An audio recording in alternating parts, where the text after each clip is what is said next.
E aí, galera, tudo certo? Bom, primeiramente queria me desculpar por não ter gravado o vídeo ontem. Foi que fim de semana parece que está sendo meio complicado gravar vídeo. Eu vou tentar gravar os vídeos com antecedência e deixar só para postar no fim de semana, fica bem mais fácil. Com família em casa, as coisas ficam um pouco trabalhosas, um pouco complicadas. E ontem ainda, alguém lá no provedor puxou o cabo da minha internet pela noite. Acontece, né? Mas bem, eu vou indo para a videoaula, né? Hoje o assunto, como vocês podem ver, vai ser raciocínio lógico. O assunto que eu vou tratar vai ser diagramas lógicos. Em tese, eu trataria do primeiro assunto, né? Para esgotar o edital item por item. Mas o primeiro assunto é noções de lógica. E como vocês devem perceber, isso engloba o assunto inteiro e um pouco mais, né? A banca deixou um pouco aberto. Diagramas lógicos é um assunto que, vamos dizer, ele é pequeno. Até no que concursos, tem poucas questões disso. Eu já vi várias questões com outras classificações, claro, que envolvem diagramas lógicos, e isso é o mais comum. Essa parte de conjuntos mesmo, eu até pensei em fazer ela em conjunto, desculpa a trocadilho, mas ficaria um pouco grande o vídeo, e é bom que divida-se os assuntos aos poucos para que vocês só vão para um vídeo depois de entender completamente o outro, certo? Para entender diagramas lógicos, devemos entender três raciocínios, ou melhor, três proposições ou formas canônicas. É o todo, deixa eu pegar aqui a canetinha, é o todo, o algum e o nenhum. O primeiro, o todo, parte do entendimento de que a primeira proposição, ou primeiro conjunto, vai estar dentro do segundo. Quando eu estou dizendo que todo A é B, ou que todos os A's leves são leves, sim, você vai ver essas palavras estranhas nas questões, eu estou dizendo que o conjunto A, todos os elementos do conjunto A estão dentro do conjunto B. E é isso. Note que essa proposição ela não é comutativa. O que eu quero dizer com isso? Que o contrário não é necessariamente verdade. Até pode ser que a questão venha dizendo que todo A é B e que todo B é A. Aí, os conjuntos poderão ser representados dessa forma. Mas, via de regra, e a banca vai gostar de trazer assim, elas são diferentes. Isso são situações diferentes, certo? A banca tem que te explicar, tem que trazer duas proposições.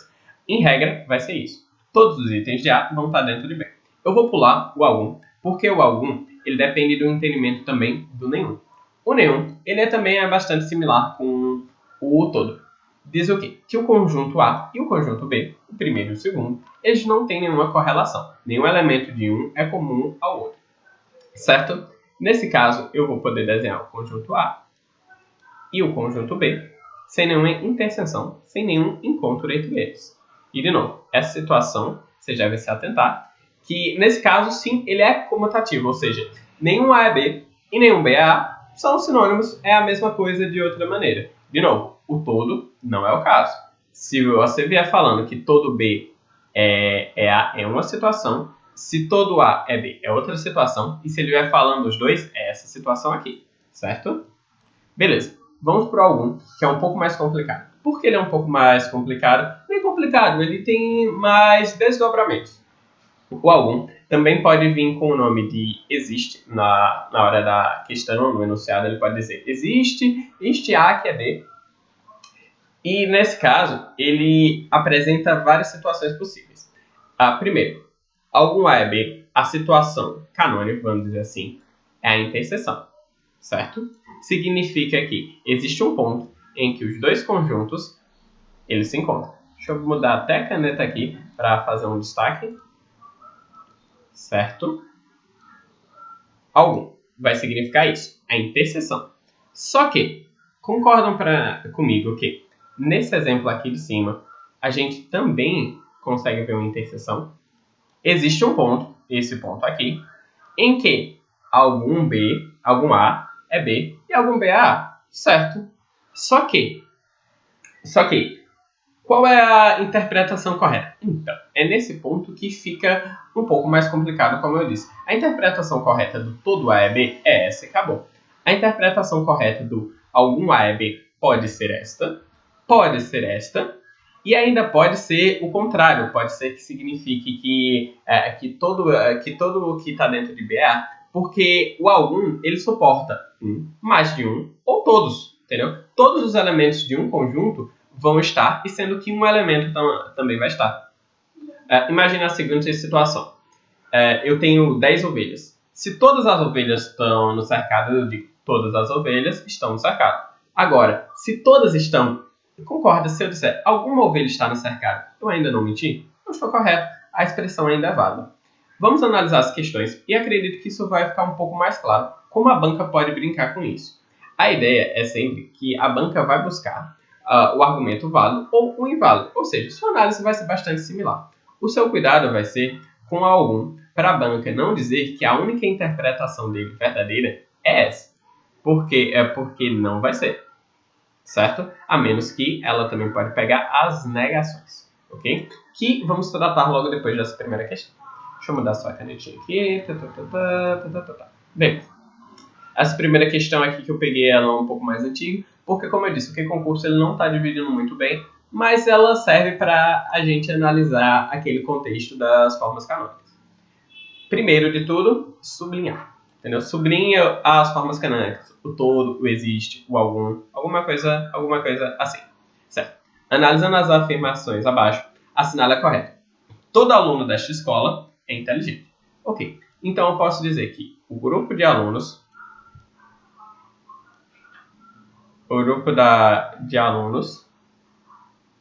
está dentro do grupo dos inteligentes. Ok? Vou mudar até a cor aqui para ficar um pouco mais claro, né? Tá aqui.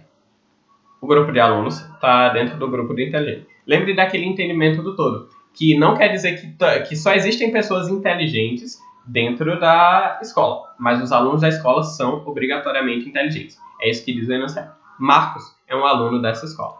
Vamos ver aqui. Marcos é aluno. Logo, Marcos é inteligente. Conclusão. O que vocês acham? Provado por A mais B, né? Que Marcos ele é inteligente. Se todo aluno é inteligente, Marco é um dos alunos. Está dizendo no caso aqui, isso. Transformando naquelas fórmulas canônicas, a gente pode dizer que algum aluno é inteligente. Algum A é B, se todo A é B? Sim, como eu disse, é aquele entendimento do algum. Algum significa que todo também é verdadeiro. Todas as ovelhas estão dentro do cercado, significa que alguma ovelha está dentro do cercado. E é esse o caso. Item 1 nesse caso, correto. Vamos para o item 2. Vou voltar para o B. Todo X é Y. Beleza? Conjunto X. Conjunto Y. E aqui nós já temos a nossa conclusão. Logo, todo Y é X. De novo, olha o diagrama. Todo Y é X? Não. Existe Y que não é X. E com isso a gente já tem como dizer que o item 2 está errado. Simples e fácil. No caso, o gabarito só pode ser o item C. Só apenas um argumento é válido. Agora vamos analisar a negação. Eu só achei duas questões realmente.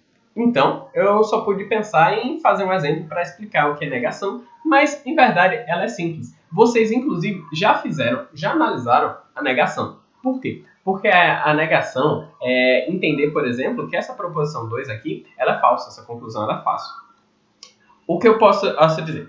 Todo e nenhum você vai negar com algum. Eu já ouvi alguns professores usarem a seguinte dica, que você não pode negar um universal, todo e nenhum são conjunções, ideias universais, com outro universal. Ou seja, a negação do todo não é nenhum, como às vezes pela lógica a gente tende a pensar. É o contrário. E vice-versa. A negação do algum, do particular, é feita com o universal e do universal é feita com o particular. Por exemplo, vamos pensar nessa proposição. Todos os gatos são pardos. O conjunto G dos gatos e o conjunto dos pardos, dos animais pardos, certo? Como é que eu faço para essa proposição ser falsa? Como eu disse, você pode pensar pela lógica que nenhum gato é pardo. E isso vai tornar a proposição falsa. Isso é verdade. Só que eu quero fazer a negação, e a negação não é necessariamente todos os elementos. Para que eu esteja mentindo? Aquele exemplo lá das ovelhas também. Para que eu esteja mentindo na hora que eu estou dizendo que todas as ovelhas elas estão dentro do cercado, eu só preciso que uma delas não esteja. E esse é o raciocínio. Para que isso daqui seja falso, eu só preciso que o conjunto de gatos tenha um elemento, um gato, que não seja pardo. Certo? E com isso, a gente já torna ela falsa. O contrário também seria verdade. Se eu quero que eu digo que algum gato é pardo, algum é pelo menos um, sinônimo também. Para que essa afirmação seja falsa, eu preciso que todo gato seja pardo. Ou seja, uma é a negação da outra. Certo? Acredito que isso já esgota o tema. E no mais, questões. E principalmente, o raciocínio vai ser melhor. Vocês vão ver que a gente vamos responder bem mais questões quando estivermos tratando de conjuntos. Inclusive, esse assunto vai voltar. Por isso, veja essa aula com cuidado e repita ela quantas vezes for necessário. Procure algumas questões, mas, por enquanto, pegue nos conectivos. Algum, todo e nenhum. Pegou esses três, assunto resolvido. Valeu? Não esqueçam do like, se inscrever no canal e se acharam alguma coisa boa ou ruim, eu sei que ficou meio desorganizado, estou testando novos formatos, mas não esqueçam de deixar o comentário. Valeu!